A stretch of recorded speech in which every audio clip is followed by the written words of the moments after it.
clothes you wear only for special occasions and not so good ones you wear regularly at home. Hi, this is Olive, and I want to encourage you today to always use and wear your good things.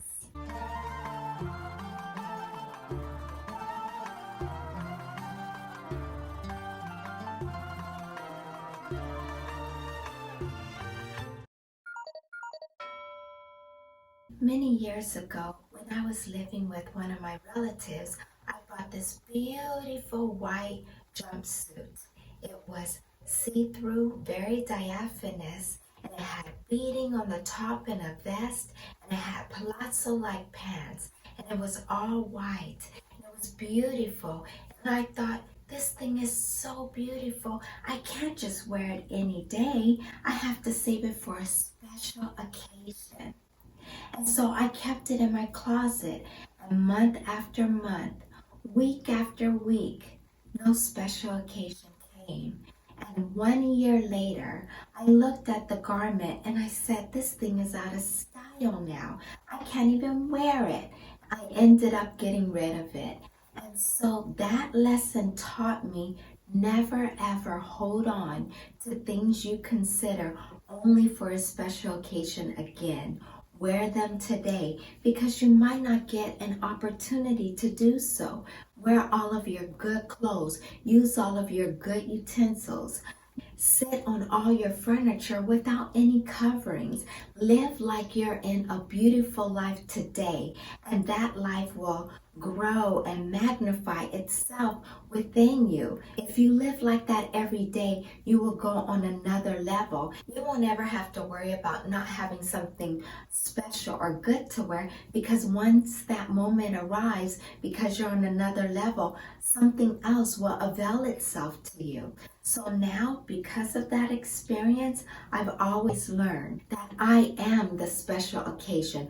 I don't have to go somewhere and feel like the atmosphere is special for me to be worthy to wear something, to enter it.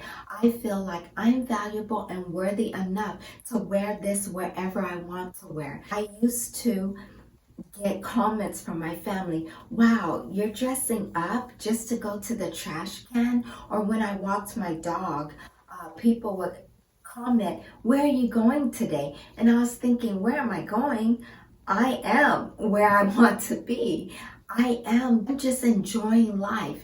And this is my journey. And in my journey, I like to wear and participate in beautiful, good things every single day. So I've decided never wait to wear that special piece of jewelry. Never wait to use my best glasses, because I get rid of all the ordinary things. I don't want to live an ordinary life. So I get rid of ordinary clothes, ordinary dishes, ordinary decor. This mindset doesn't happen overnight. It has been a process of getting rid of past things, getting rid of old ordinary things, and welcoming the new and beautiful. Every day I think about, how can I bring beauty into my environment, into my world, not only in my decor, but in adorning of myself, because I feel I'm worth it. And I'm making this video to encourage you that you are worth it, you are valuable, and you are the special occasion. Do not wait to be invited to that party to wear your beautiful dress. Wear it on any day that you deem is the day you want to wear it. Wear it on any day that you deem is acceptable to you. The other day I was looking for more inspiration of things to wear, not only in this season, but around the home.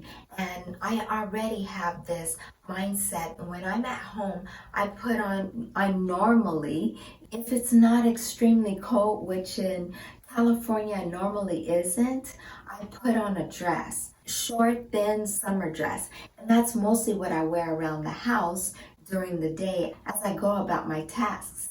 But because my day changes from hour to hour, that I have to change my outfits 3 times at least during the day. What I initially intend to wear that day, I don't always wear it the whole day, because my lifestyle is such where I'm always doing something different that demands a different garment. I do my best to look my best in any and every situation, just in case. You know, I had a mindset when I was single, just in case I run into someone and meet the person of my dreams. I wanted to be prepared. I wanted to be dressed. I wanted to feel feminine, whether that person showed up or not, because this is who I am. I didn't just want to turn on femininity when this person came. I wanted to be femininity, whether this person came or not. And so I've carried that over into my marriage, that whether my husband is here or not, whether he's present in the room with me or not, I will do my best to look my best and to react or to behave my best. I pray that this has encouraged you. Get rid of all your ugly things, all your ordinary things, all the things that don't make you feel like a feminine woman, and start wearing things and have such a level that even if you do ordinary things like washing the dishes, taking out the trash, you look and feel feminine while doing it. You don't have to throw on some old trashy jeans and some unflattering shorts to do these things. You can look really nice and do ordinary things as well, or everyday things.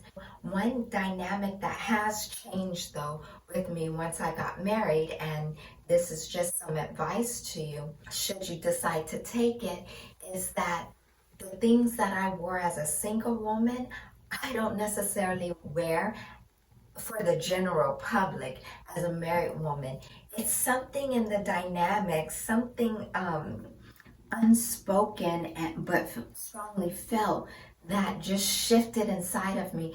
And that shift helped me understand married women and why they have reacted the way they did when I was single. And I understood completely. And if you want to know more about that, let me know in the comments below. I'll make a video about that. I don't wear those same type of clothing for the general public because it may invite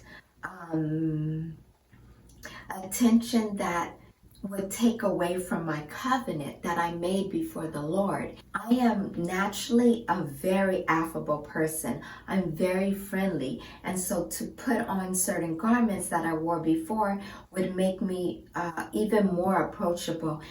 And when you get into a committed relationship and you're brought before the Lord and you're asking for its protection and success, you don't want to do things that would open the door for that to be challenged. Now the challenges will come because that's the enemy's, I don't want to say job, but that is his goal, because marriage reminds him of so many dynamics with the Lord and with Jesus and the bride and the church, the groom with Adam and Eve. It just reminds him of so many spiritual principles in the Lord that he tries to destroy it.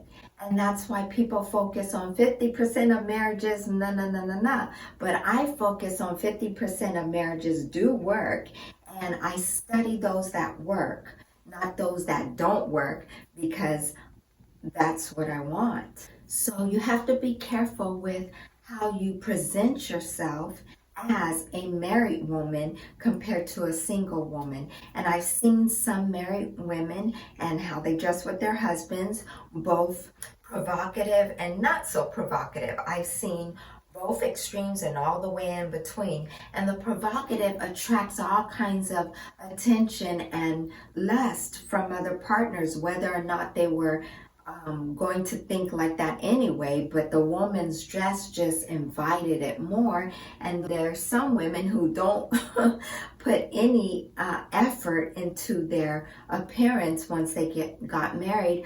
But for me, and what I teach and what I believe in, is it is unfair to your partner who married you in one way and you had one type of lifestyle for you to just give that up just because you quote unquote got the person.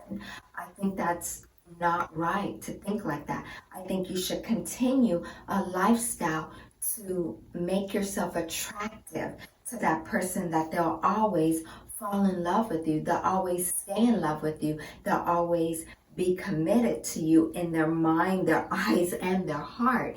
Now, some may argue, well, you're just causing people to only like someone because of their appearance and not what's inside. No, no, no, that is not true. I completely believe in investing in your spiritual and mental health, and that equally should match your physical appearance. I do believe in that, but I think it's imbalanced if you only say, you should love me for who I am, you should accept my personality, and then look any kind of way. That's not right. A woman doesn't want that either. The men have to be attracted to the woman in order to go further. You don't want to admit it, but it's true.